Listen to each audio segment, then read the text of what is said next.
Hey everybody! Hello. I'm going to give it a few minutes for people to kind of get in and be told that we're doing this. Thank you guys so much for being here. I think it's always... Hey Jara, what's up guys? Hey, Cheryl's in. Hello everyone. I'm supposed to wave to everybody? Wave. What's up, Local Shopping Network? Hey guys, so we're jumping in quick, and I am so excited that you guys are here. I know that we need to kind of get going because this is short and sweet, and we've got a lot that we want to talk about. So first off, to all of you guys that are already logged in, thank you guys so much for joining us. We're saving this and we'll be posting it on the Leisurlist page as well as on Facebook and all of that. So if you miss anything, or you have to leave early or whatever, feel free to log back in at some other time and watch at any point. I really hope that this is educational for you guys. I'll be honest, teaching photography via Instagram Live is something that for all the time that I've spent doing this in my career, I've never really done. And so I feel awkward enough talking to myself right now.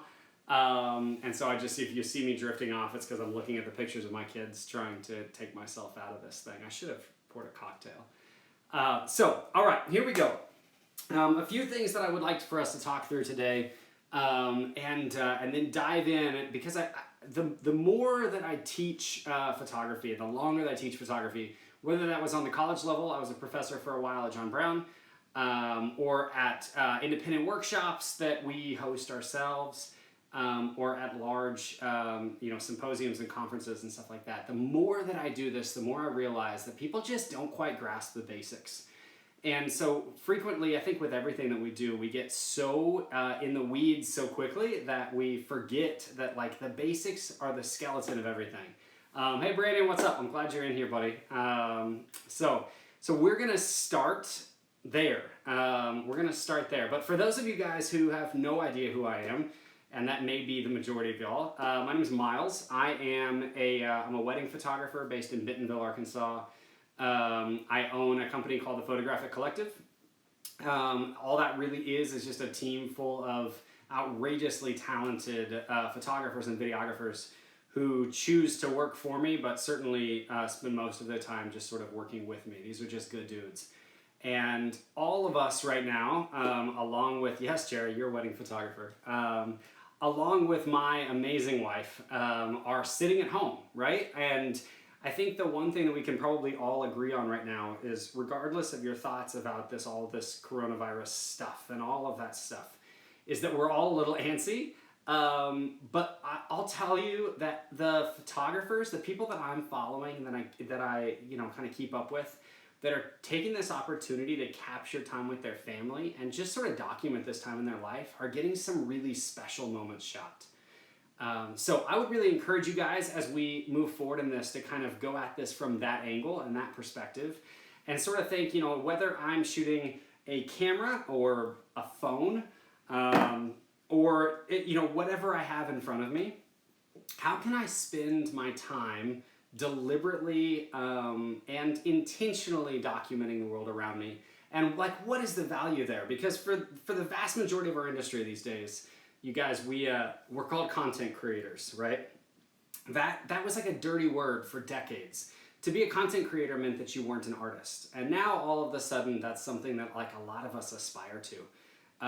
But in this day and age, I try and tell photographers and just people that love this as a hobby that is really not something to aspire to. You should be going at this for the art of it all.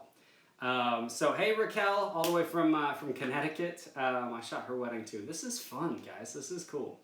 Okay, so here's where we're gonna start. I don't know, those of you guys that saw the little post I made earlier today, if you guys saw that, those are my kids as well. If you guys can't tell, I love shooting pictures of my kids, and we're gonna talk about that today. Dude, Brandon, you're so right, man. I think you actually, Brandon, may have been one of the first persons to really turn me off of that concept. From a video perspective. So first things first, I want to talk about iPhone camera basics. I think a lot of you guys have probably heard or seen those. You guys all seen those huge posters that say "shot on iPhone." I think it was iPhone 6 that was the first major iPhone to do this. And they post these images, right, of like the Taj Mahal, or like people riding camels, or like sliding down an ice cavern in Greenland, or something crazy like that, right? And it's like shot on an iPhone, and your photos should be looking just like this. And I don't know how many of you guys feel like this, but my images out of an iPhone, even with the best top, I've got the Pro Max iPhone, my images don't look like that. And so I started to dig into this maybe 6 months ago, a year ago, like, why is that? And I've nailed down a couple of things that I'm going to give you guys, a couple like quick hits. So first things first, for the majority of us, what I would like for you guys to look at is the fact that you're using the wrong apps. So iPhone photography is sort of a tricky thing because you're using a lot more software than you are hardware. So for instance, when I'm holding one of my big cameras, right, there's a lot of brains inside of that, but for the most part, the way a camera works has been sort of the same for the last 40, 50, 60, 70, 120 years. And now we're holding these little things that are like almost all computer. And so it just reads light differently. It just understands things differently. But there are some things that I think are really important for you guys to kind of grasp. And so, number one, the iPhone camera is okay. It's okay. I'm not talking the camera apparatus. That's awesome. I'm talking the camera app, like just whatever they call it. What is it called? Camera. It's okay. If you guys want to step up, and I'm talking like immediately, day one, as of tomorrow, your iPhone photos are better than they were today.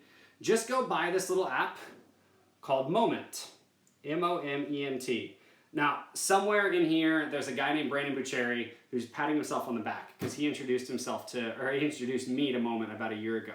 Since then, I've had the chance to kind of make friends with these people a little bit, and Moment is a cool company, you guys. Like, they're doing really, really cool, very progressive things. But one of the most valuable things that they're doing, realistically, is the fact that they have found a way. And I don't know if, I'm sure there's other apps that do this as well, but they've found a way for you to capture raw photos on your iPhone. So for those of you guys that don't understand what a raw photo is, somebody explained it to me like this in 2010, 11. If you're shooting a normal JPEG on a camera, it's like having the big box of crayons and being able to color anything you want with the big box of crayons. If you shoot a raw photo, it's like having the crayon factory. You basically can create any color science that you can think of out of that raw photo. Well, the truth is somewhere in the middle. You're not able to do anything that you would like to, or even close to anything that you would like to with a raw photo, but you've got a lot more flexibility. So just by shooting that Moment app, you're able to do a lot with those photos that you can't do with the camera app. So switch to that. Number two is often in the editing. I see so many people using Instagram filters to edit their images. And you don't want to know, like, sidebar, one of my biggest pet peeves is when we have couples that hire us for thousands of dollars, y'all, to shoot their weddings. And we custom edit and we do all these beautiful overlays and toning and concepts to their images. And then they swipe over on one of those god-awful Instagram filters just to brutalize the photo, and then they post it because they're like, oh, it's blue, it's so cool. It's not that cool. So we're gonna start, Brandon, you're right, we're gonna get there, dude, we're gonna get there. So once you get the right camera and then the right ability to edit, then we need to talk about the actual skeleton of everything, and that is actually the light. And so we're gonna talk about the editing here in a minute. Sidebar, if you don't wanna wait that long, I will tell you this. I edit everything. These days, probably 90% of my images get run through a program called Adobe Lightroom. There's a few different companies that are really cool, actually. There's a company called Capture One that does some really powerful editing tools. Those of you guys that might be in here that are like really heavy, aspiring commercial photographers, Capture One might be for you. It's too slow for me, and I'm too old to learn something new. Photoshop, everybody knows what that is. It's become more of a verb these days, right? It's like, oh, just Photoshop that. Well, the reality is there's some serious limitations to Photoshop. One of the biggest limitations is being able to do very many photos at a time. And so for a photographer like me that processes hundreds of thousands of images each year, I need something that can help me move pretty quickly. So Lightroom allows me to do that, but I also run about the other 10% of my images through Photoshop. I know, right? The alternative to those two mammoth, beautiful programs that I would recommend to most people that are going to log on and listen to this is an app that is called Visco. This company, Visual Supply Company, came out with an app several years ago now that allows you to do pretty remarkable things in your phone to an image without really having any idea what you're doing. So think of it as editing an Instagram just on steroids. You're able to do a lot more with exposure, contrast, highlight, retention, and control, saturation, all of those things. So I want to dig in more on editing. Actually, I'm hoping that we have enough time once we start going into questions and that type of stuff for me to show you guys. So I'm sitting at my desk, actually, show you guys some of the way that I do some editing. But that sort of segues us, I hope, into what I would consider real photography.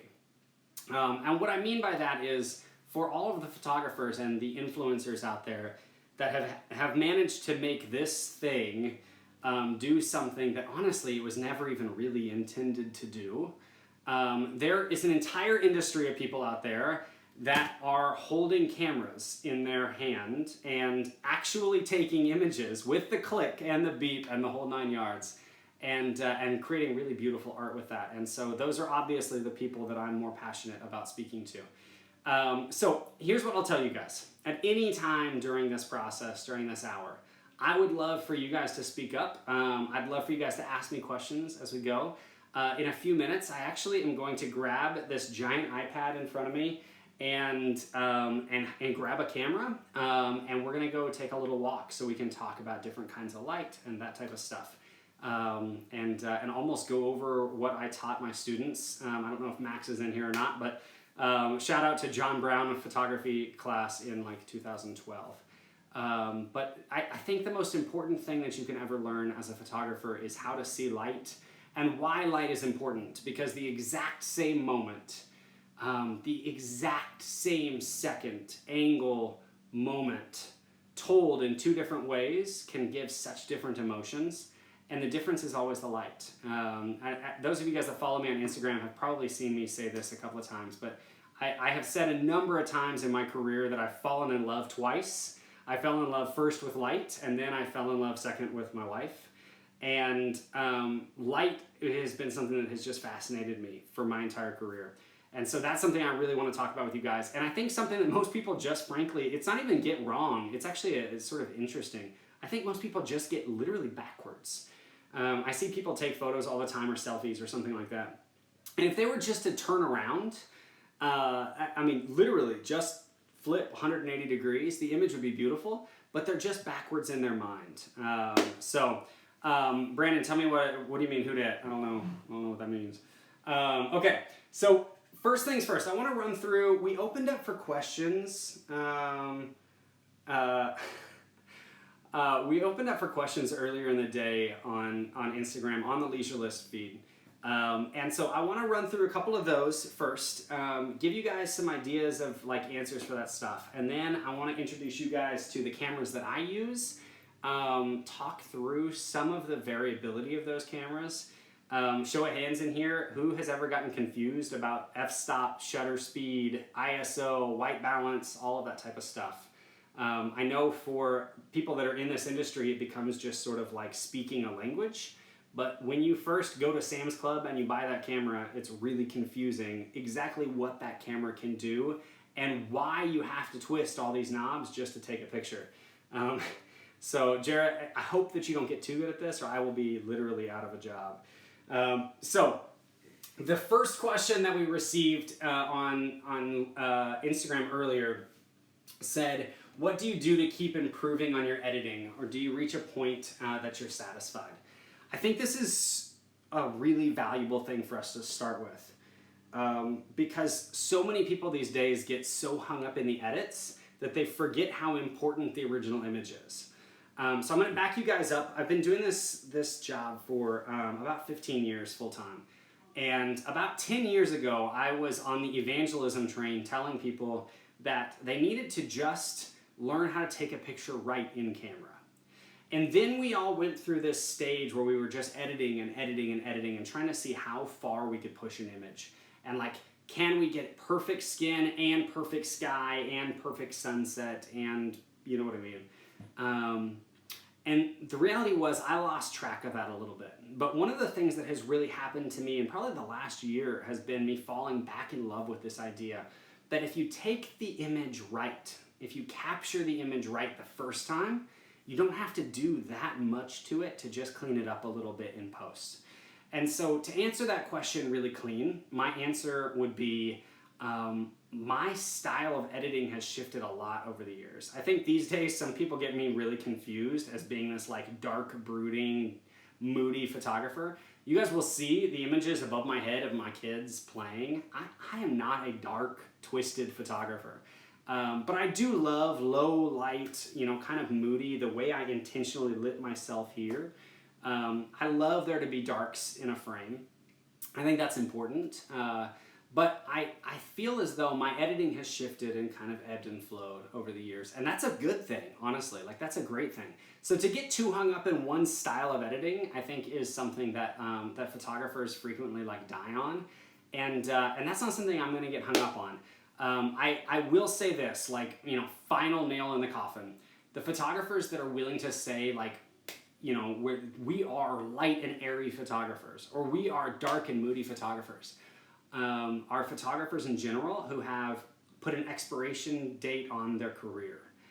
These things are just trends. I mean, it's no different than like, right now I'm wearing a pocket tee, and next year I will be wearing a polo, God forbid, and then a year from now I'll be wearing a button-up with no tie.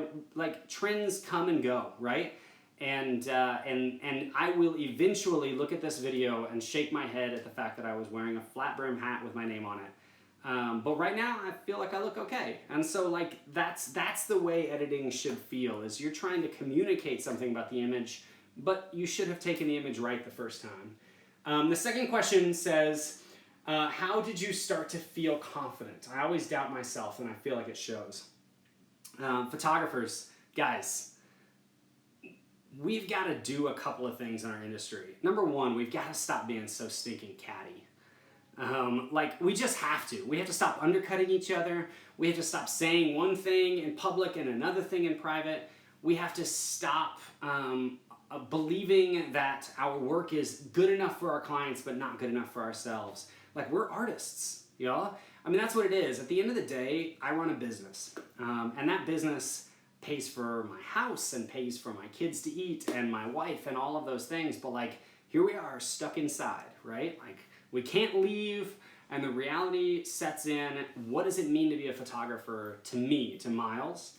What it means is I cannot wait for my next couples session. Like, I can't wait. And that's a confidence that I think is grown from just doing it. So those of you guys that have like listened to me talk before have heard me say this over and over and over again.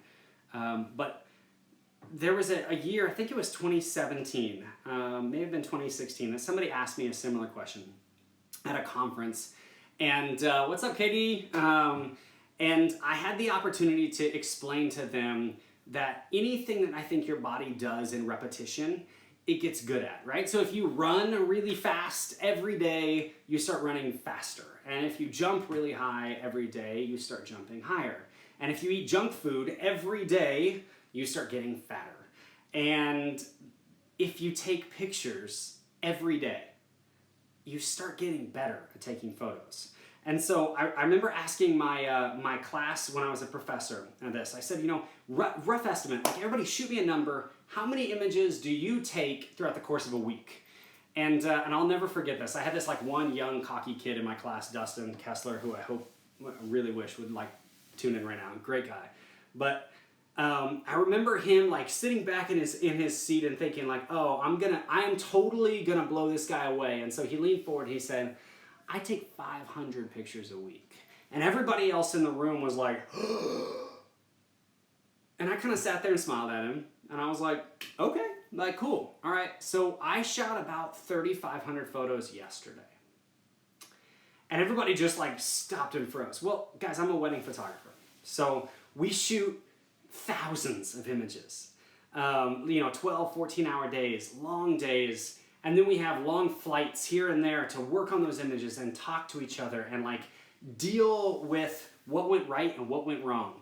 If you do anything in that kind of repetition and you don't get good at it, you are really, really, really bad at it. And so like find a new hobby.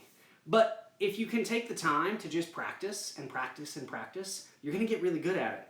The thing is, I think that the trajectory needs to be practicing the right things. And so hopefully we kind of work on some of those things today. So Susan said, what's the best way to photograph rooms in my home? I don't know what you mean. If you're just photographing the room like real estate style, I need to tag in Jared, who works for our company and is like this epic real estate photographer. But he does weird stuff, y'all, where he'll take like one photo and like, it would blow your mind. He'll take the exact same photo 7 times, but light it in different ways and then stitch it all together and Photoshop all this cool stuff. And I don't know. So the easy answer, I'm assuming what you mean is like, how do you take pictures inside? The reason I wanted to start this whole conversation off with me sitting in my office was simply so you guys could see this. So I am sitting about 5-6 feet away from a window. I've got a flat wall behind me, but I look pretty well lit. And you can do this, actually. You've just got to learn to use window lighting. It's something I think photographers, like if you scroll through, just troll through Instagram a little bit, and actually better yet, type in the Instagram natural light photographer. If I burn anybody in here, I'm so sorry, I apologize. But a natural light photographer tends to be a person who is scared of artificial light. But the reality is, like, artificial lighting is not what I'm using right now. This is still natural. I'm just learning how to kind of harness it and tighten that up and use it in a way that I think is really aesthetic and really pretty inside. So the easiest way to shoot inside is just to find the windows, open the windows. Hey, my wife just joined. Hey, babe. Stop for the wave to the wife. Find the windows, open the blinds. You would be totally surprised how much light wooden blinds block out. About 1/3 of a stop in an actual camera, if that makes sense to anybody. So open the blinds all the way up and just let the light in. And you know what? Using flash for me, especially on an iPhone, but just in general, using flash for me is actually like a last ditch effort. I was recording a podcast a few days ago, and one of the co-hosts of the podcast is a local guy from Arkansas named Jason Vincent. He's a good friend and really well-known, like very acclaimed photographer. But this is a dude that is really well-known for adding lighting to his images. And we were kind of like jockeying back and forth, kind of passing the ball back and forth a little bit about the fact that like, I do use light in every single image. It's called the sun. And by the time I get to a wedding reception or a low light, or if I'm shooting a portrait sitting inside, my job now in my mind is to shift to add light where possible, but I'm always trying to replicate the sun. And he does some really cool things by creating light out of places that you wouldn't expect. But I don't see light that way. I mean, my job, the way I see it, is always to replicate something that feels natural and to give my clients and just people that see my photos the impression that that was the natural light at the time. Okay, so we're gonna run through this quick. Recommendations for Fuji lenses. I really don't think that this is probably the right forum for that, so DM me if you want more information on Fuji cameras and all of that stuff. I'm very honored, like very blessed to be a part of the Fujifilm team and Fujifilm family. It's really something I'm passionate about, but I feel like this forum is probably a little bit less like gear heavy and a little bit more like let's talk generalities. And then the last one says, you are incredibly good at marketing yourself. Thank you, Casey. Any tips on how to build an online presence? Sure, just make friends with Leisurlist and then ask for the opportunity to take over their Instagram feed for an evening. So far it's working for me really well. Guys, I don't know. I mean, these days we're doing a lot of branding talk, but today is about photography. And so I want to dig into like the meat of that and actually give you guys something like powerful and like, you know, heavy to chew on. So let's, thanks, Jared. So hold on just a second while I grab a couple of cameras for you. This is awkward. Okay. I've got this little table here because I want to show you guys a few of the cameras that I use and then talk through the way that these cameras work. Okay, so first things first, I want to show you guys like my big dog because this thing is incredible and super cool, and it's actually the only camera I've ever nicknamed. I call it Lumiere because it's like sexy and awesome. Hey Elizabeth, that's Brandon's wife for everybody that just saw her jump in. So this is a medium format camera. I'm going to talk through this really quick because I feel like this is something that gets people's minds just really confused. We've all heard the phrase or term, I guess, full frame and cropped sensor and like large format, medium format, small format, all of this stuff, right? And there's a lot of things that we've got to filter through because the reality is that the camera companies, all of them, whether that's Fuji or Canon or Nikon or Sony or name it, Olympus, let's be honest, nobody owns an Olympus camera. They're all trying to jockey for your attention. And so all of them have something that they're trying to kind of go for, right? So I'm going to show you something just really quick. I grabbed this camera first because it's the easiest one to see. So if I take this camera off the lens, you can see the sensor. That is the little thing, the little piece of computer that collects the image on it, okay? So on this camera, it's called a medium format sensor. All that means is that it's like a throwback to when you loaded film into a camera and it was 120 millimeters. Now, those of you guys that use a full frame camera, that's a 35 millimeters. So you can see the difference, right? Like significantly larger, but a lot of people will be like, well, I shoot full frame, so I don't need to mess around with medium. Well, this is a lot bigger, a whole lot bigger than a medium format. I'm sorry, than a full frame camera. This camera is very slow, it's very clunky. It has probably the most beautiful color retention and the most maneuverable raw file. Those of you guys that don't know what I'm talking about, rewind and start over. But of any camera that I've ever touched. In fact, I will say as a 50 megapixel camera, I intentionally taught myself to slow down because this camera cannot shoot quickly just so that I could have these files. And to be honest with you, the files are really incredible. And so I would recommend if you've got the pocketbook for it, this is my baby. This is everything to me really.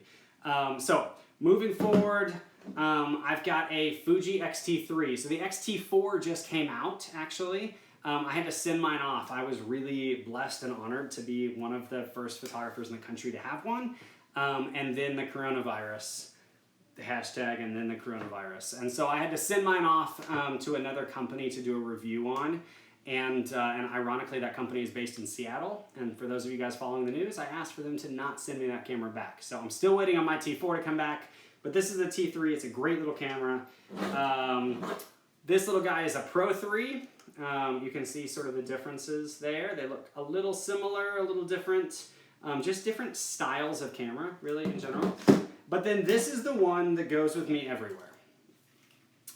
This is the camera that gets my family photos taken with it. This is the little thing that like goes with me to Disney World or Branson or wherever I'm headed, right? And I want to show you guys something really quick. So this is, I said this is the newest iPhone, right? The X Pro Max, whatever.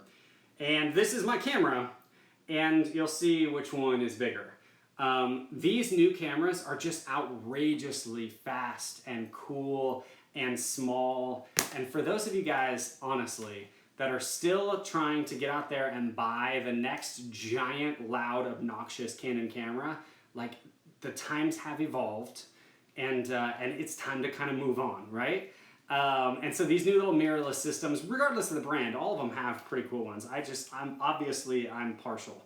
But these are doing some really, really cool things. What's up, Dave? Hey, buddy. So here's what let's talk about really quick. Stephanie from Leisurlist kind of challenged me while we were talking through how to do this thing. That a lot of people seem like they get confused with the idea of f-stop, shutter speed, and white balance probably being, the three biggest, as well as high ISO, right? So we're going to talk through those really, really quick. I'm going to set this one down because it's got the strap and it's annoying to show you. So an f-stop is a cool little thing. On a Fujifilm, it looks like an old film camera. You actually twist it on here. But an f-stop is actually just a unit of measurement. And that, what is that little camera? That little camera is the Fuji X100V. It just came out, but the X100F is incredible as well, as is the T, realistically. You're going to have a hard time finding a V yet. Sorry. So anyway, aperture. An aperture is literally just a unit of measurement. It's like an inch or a foot. An f-stop, sorry. An aperture is the actual mechanism inside the camera lens that is opening. And so as I twist this, there's a little thing inside that's tightening down or opening up. Tightening down, opening up, right? Here's the way it works really, really quickly. And for a lot of you guys, I'm going to lose you really quick. The more open your aperture is, the lower the number, which is kind of like shotguns, right? So if you have a 1.4 aperture lens, it's a very wide open lens. Track with me? And the more light it is letting into the lens at one time. So it's wide open, right? It's allowing light in at one time. Well, what that does, those of you guys remember like art from middle school, what that's allowing you to do is bring in a really broad horizon of light directly into that lens. But what it's also doing is it's shortening the depth of field. So whatever is directly in focus in front of you, and then anything that's behind that goes out of focus in a hurry. And you actually can like see that, maybe. You see me start to go out of focus like that? So an iPad actually has an aperture, right? It doesn't do a great job of kind of fixing that on the fly, but that's sort of like a cool way to understand it. The most modern style of portrait photography is to shoot what's called really wide open. So most people will shoot at anywhere between like 1.2 and 2.8 on their lens. All of my glass, literally every lens that I have in front of me is a 2.8 or faster. I don't shoot zoom lenses. If you have questions about that, go ahead and ask. I could go into that. But the reality is, when I shoot anything that has a zoom of any kind, I just feel maybe uninspired, I guess would be the word. I think there's just sort of like a creativity thing. When I can zoom way in on something, I get lazy. You want to know the fastest, most easy way to zoom in on something? It's just walk forward. So that's kind of how I work. But I do shoot at not a completely wide open. Like I said, this lens is a 1.2. When you do that, you risk things being out of focus very easily. And so I shoot my cameras at usually a 1.8 to 2.4 aperture in there somewhere. There's obviously times at which, like outliers at which I want to shoot at an f/16. And there's times where I want to shoot an f1.2. The 1.2 would be, it's dark outside, I'm just trying to get any light into the camera I can. And the f/16 would be, it's blazing sunlight and I'm trying to shoot an entire football team or something like that. By the way, that's never happened. So that gives you kind of a concept. I think more practically than understanding f-stop, shutter speed, which would be how fast the camera closes and opens, right? ISO, which would be basically the parameter through which your camera sees light. I think more practically what most people are really wondering is, what is your focal length, what are your cameras, and why, right? Like, why does this matter? Like, what is it about being a photographer that allows me to do something that you can't do with your iPhone? So let's dig in on that really quick. So I have a whole lineup of lenses in front of me that I think is valuable for us to talk through. And I put them on here intentionally so that I could kind of show you guys. These are the focal lengths that I work best at. So this little guy is a Fuji. On Fuji, it's called a 23 millimeter lens. That's actually, I'm going to get you way confused by saying that. So let's just say 35 millimeter. How about that?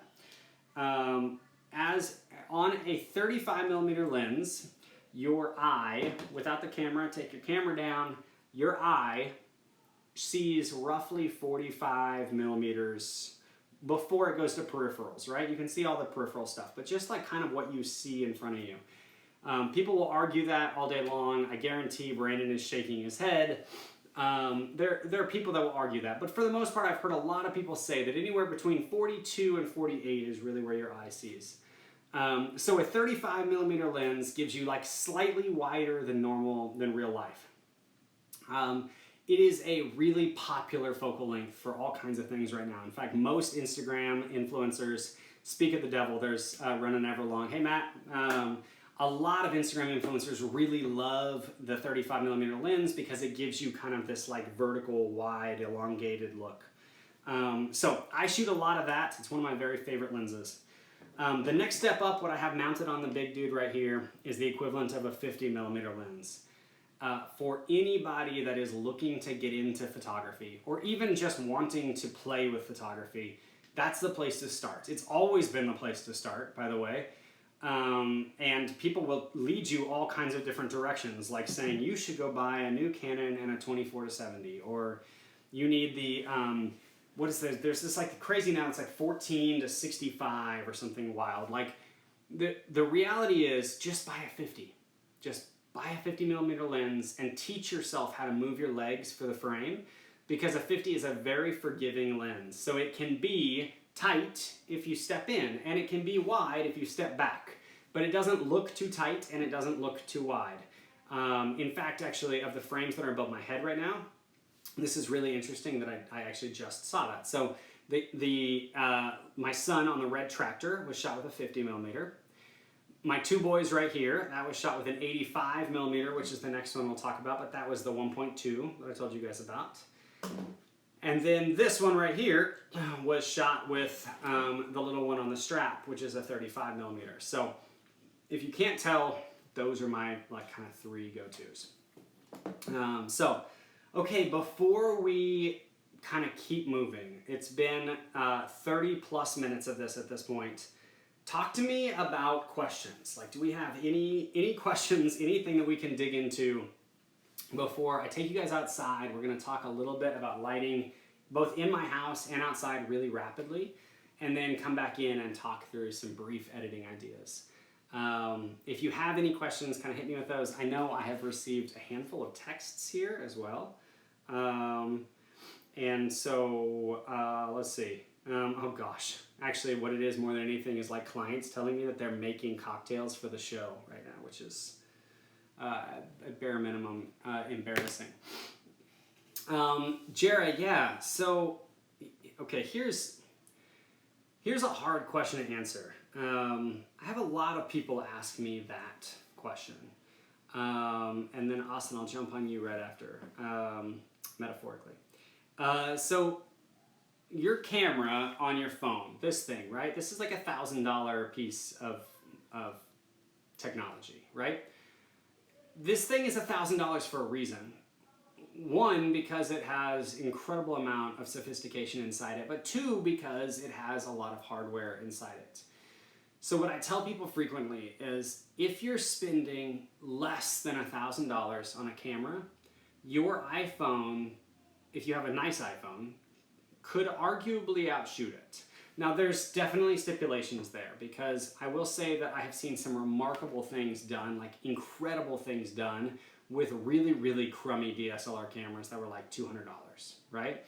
And so the easy answer for me is to tell people you should plan to invest somewhere between $1,000 and $1,500 in your first camera and lens.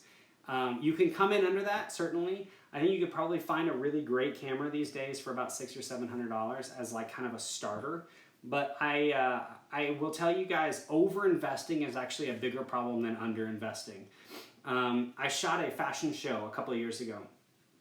There was the classic like anesthesiologist shooting over my shoulder. And he had a 1DX Mark II, which is about a $7,000 camera at the time, and a 200 f2 lens, which is like an $8,000 or $9,000 lens. Right, so he's rocking like $16,000 worth of camera equipment, shooting right here, driving me haywire, by the way, while I have about $2,000 in my hand total.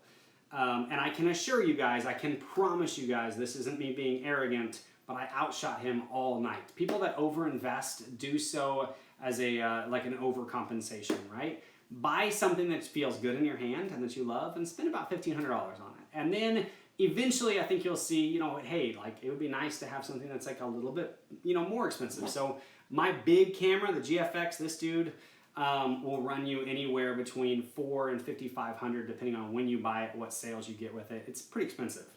But this little guy is like $1,300. So I mean, kind of all around. So Austin, how much post-processing do I do?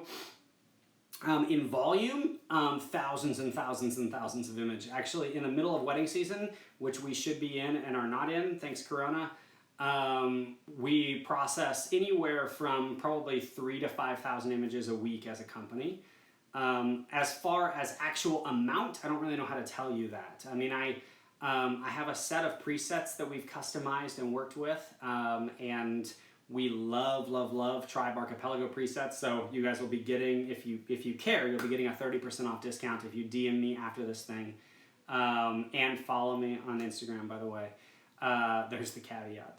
But I believe in presets to a point. I really believe in taking an image to where it needs to go, and then having the instinct as an artist to know where that is. Rachel, my cameras are an X100V, an X Pro 3, an XT3, actually an XT4, but I'm waiting on it coming back, and the GFX-R. All by Fujifilm. I am a firm believer in what other camera companies are doing as well, though. I just, I love the Fujifilm team. The guys at Fujifilm have just taken such good care of me over the last year and a half. And I'm just a firm believer in where they're headed. And so I have totally sold my soul, and by the way, all my other equipment, because I want to be with them. I mean, this is a good relationship. Aside from gear and lighting, what are your top tips for capturing a great family portrait? Okay, perfect. Segue. Let's move on. How to shoot your kids. Kim, that's an awesome question, and I will get you that.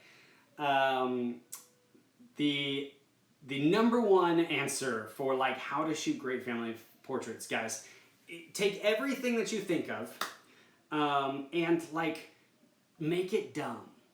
Just make it dumb. I know that sounds like a horrible answer, but you kind of have to go there, okay? So strip it down and just get calm. So when I shoot family portraits, I don't line up everybody shortest to tallest. I don't worry about like black shirts on this side, gray shirts on this side, blue jeans, dark jeans, light jeans, mom in the middle. My family photos, these photos, guys, that are like, by the way, all over. I've got a whole wall of them, and I love these moments so much. These are all moments that have happened simply because I just had a camera with me. And so I think the answer is, when shooting kids, the answer is always going to be get low. One of the images that I want to walk through, if I can move this really quick with our editing, is let's see, this guy right here. And what makes, I think, this image so cute, honestly, is just that I'm down on his level, right? I'm just a little bit taller than him. And so, but you'll see frequently with images that I work on, I just get down with the little guys. Like I just get down and play with them. And I think that that's like a really important thing to do. So change your angle, get low, get down in there. Make sure that your camera settings are ready before you start trying to shoot. If you are working, especially with families, but with kids in general, and you're trying to figure out your camera while you're talking to them, you're already behind the gun. So sit there, get everything organized, figure out what you want to do, and then start shooting, so that you can talk and shoot and play at the same time. So let's see, we need to move on. The senior photos you shot in full sun yesterday, how? So Kim, text me. I mean, I could tell you more about that. The reality is, like, I don't really know which session you're talking about because I posted a couple yesterday, but you just can't be afraid of sun. Like, people are so scared to shoot in the sun. Working on the angle of the sun is a very like definite science, and you and I could go way into that. But there's 45 and 30-degree concepts to lighting, and every single one of them is important except for on the quarters, and so I'll explain those to you at some point, and you're going to immediately be better than I am at them because you'll practice and try harder than I do probably. Okay, so let's go outside really quick. So I'm going to grab my little bitty camera, and I'm going to grab my iPad, and we're going to go outside. You like how I waited until like beautiful golden hour to do this, right? Also, that's like the most unattractive view of my face possible. Whoa. Okay. So, I'm walking through my house right now. Hey, segue, before we do that, hold on, let me flip the camera. Nope, I don't know how to do that. My family's over there. Hi, family. Okay, so you guys want to talk about shooting in pretty lighting, right? So here's what we're going to do. Check this out. You guys can all see the window. You can all see the sculpting happening on the vase. Okay. How pretty is that? Isn't that so nice? Like, I think most people just understand, they think of light as such a two-dimensional thing, right? So it's like either I'm supposed to be shooting with the camera right here, or I'm supposed to be shooting with the camera right here. But the reality is, a nice half lit like that is really, really like pretty. So when you shoot inside, here's something that just sort of like happens very quickly. The closer you are to a window, the faster the fall off is gonna be. I don't know if that's easy to see that or not, but see that hard line right there? So the closer you are to a light source of any kind, the faster the fall off is gonna be. Now watch though, as I walk away from the window, hey, that line gets softer and softer and softer. So the further away you are from a light source, the softer contrast is gonna be. And that's something I think is really important for people to understand, because if we work on things like never taking a selfie into a window, how many of you guys try and take pictures like that? And it looks horrible. Like, let's just call it what it is, right? And if you were to just flip it, a whole lot better, right? Like a whole lot better. So I think that gives everybody kind of like a general concept of interior lighting. I would walk y'all through my house right now. One, my family might kill me. But two, my house is like beautifully, there's my whole fam sitting, but like beautifully designed for light. And so it wouldn't help you guys nearly as much as, hey, thank you, yeah, right? As me just stepping outside for a second. My neighbors are going to eat this up, by the way. Okay. So here's something that I think that we could probably talk about like all day and really, really like, I don't know, beat like a dead horse. I'm not gonna stay out here for very long, but I'm gonna show you guys something really quickly. If you find the light line, right there, got it? And you shoot through it, it looks horrible. But as long as you shoot from the same light that you're in, into the same light that you're in, you usually can control that light really well. I'm gonna slow that down and kind of say it again. But watch this. If I set the camera down and I go out of the light line,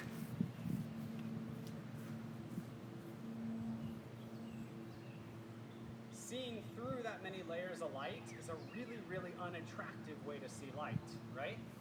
But the closer that I get to the camera, the more that the camera understands the light that I'm in, the more attractive that's gonna be. Now that's something that's true for an iPhone, it's something that's true for something like this. Anytime you're shooting through periods of light and dark and light, you have to see through all of the haze, all the dust, all the humidity, anything that's hanging in the air, your camera has to see through, right? So let me give you like a really quick perspective here. Sitting outside in light like this, I would always be, because it's still very bright out here, I would always be at a very low ISO. I don't know if you can see that or not, but I'm going to set it on ISO 200. I don't know if you can see that. Now, I like a wide open aperture. Remember I said that? So I like it to be at about 2.0 or like maybe 2.2 or 2.5, something like that. And then you can see on my camera, I'm just going to adjust the shutter appropriately. But here's the cool thing. If you see my hand right there, see how dark that is? See, if a camera or phone, I'm sorry, kind of like compensates for that, but a camera won't. Like a camera just tells the truth all the time. So you have to compensate for those things in camera, right? So that's a little too dark.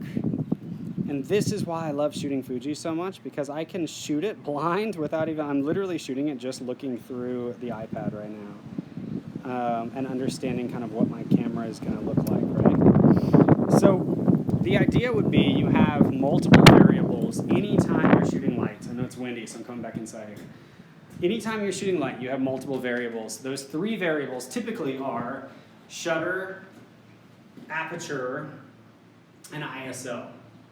If you can go ahead and make decisions about 2 of those, meaning I want my ISO to be as low as possible, 200, 400, something like that, and I want my aperture to be as wide open as possible, so 2.0, 2.4, 2.8, something like that, then the variables go from having to decide 3 things to only having to decide 1 thing, and that's that shutter speed. It's a really important thing, I think, a very valuable thing to understand how shutter speed works. The slower a shutter clicks, the more time something has in the image to develop. And what that means is if I'm sitting very still right here, and you took a picture in 1/10 of a second and I don't move, it's probably going to be okay. But over the course of 1/10 of a second, if I do move, my hand starts to get blurry.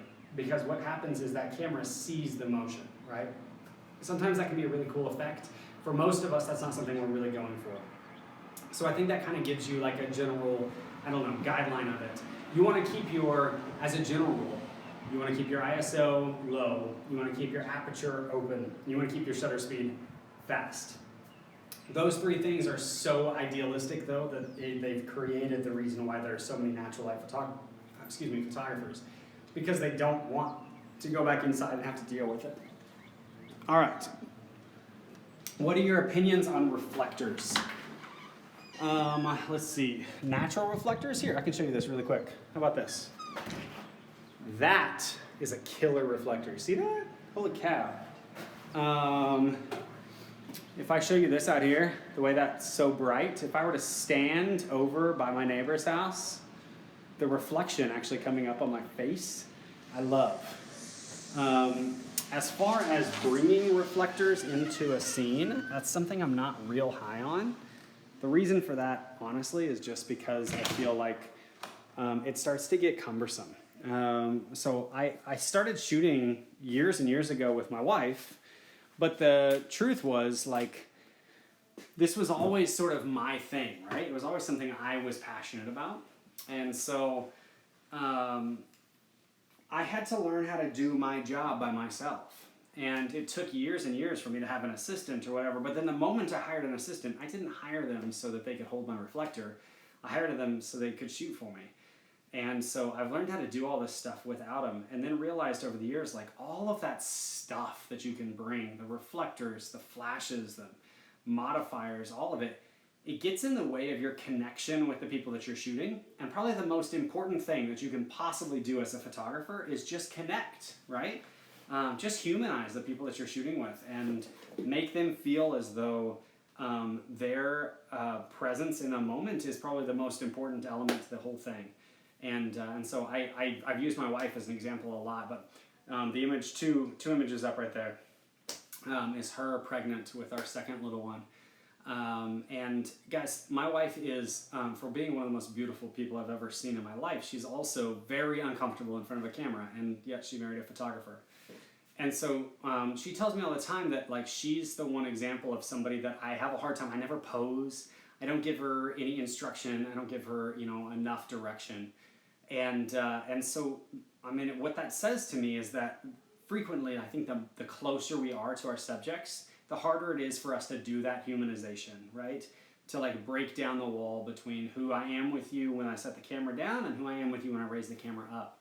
But it's very important, I think probably more important than anything else, and especially if you're shooting with kids, for them to forget the camera's there and just to play and kind of feel like kids and have fun with it. So, last thing, really rapidly, I know we're moving quick.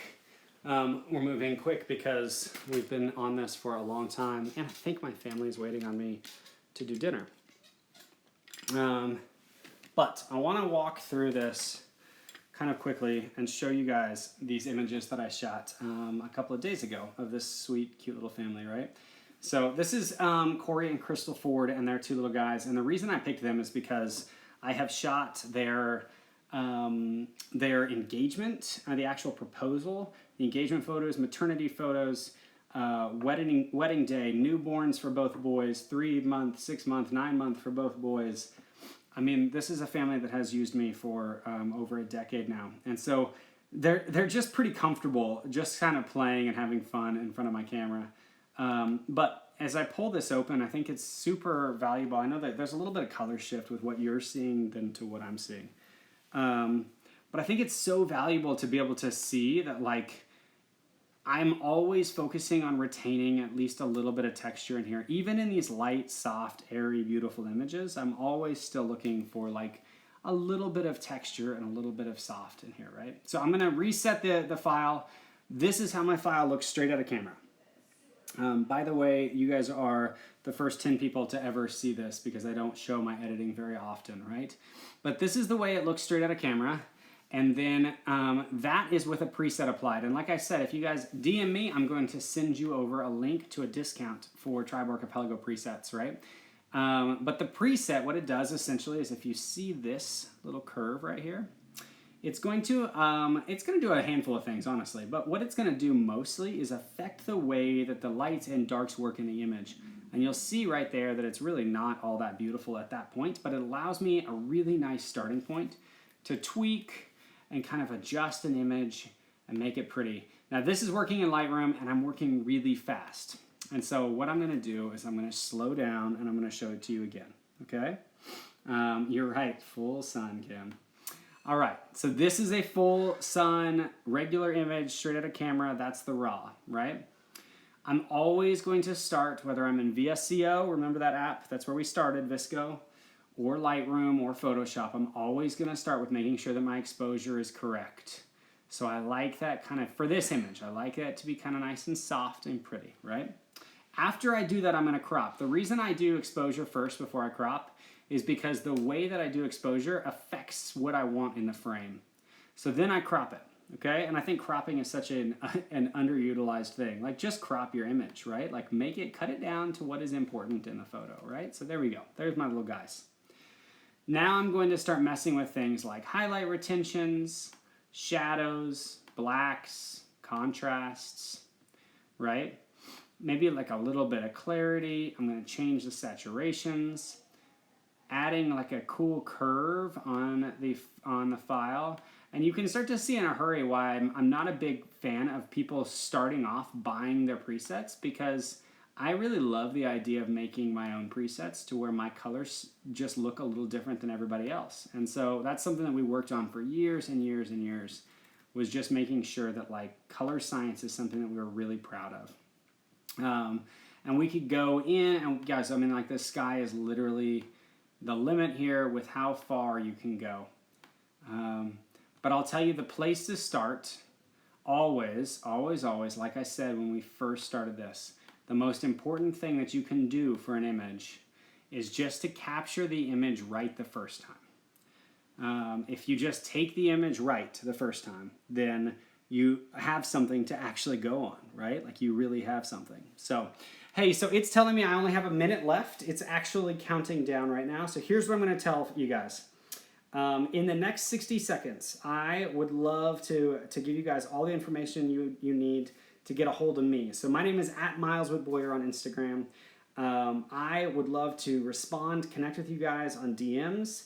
I would love to further this conversation. I'd love to connect with you guys, and I'd love to send you guys over the affiliate links that we were talking about earlier, meaning like discounts to things like Tribe Archipelago and Bedford Camera.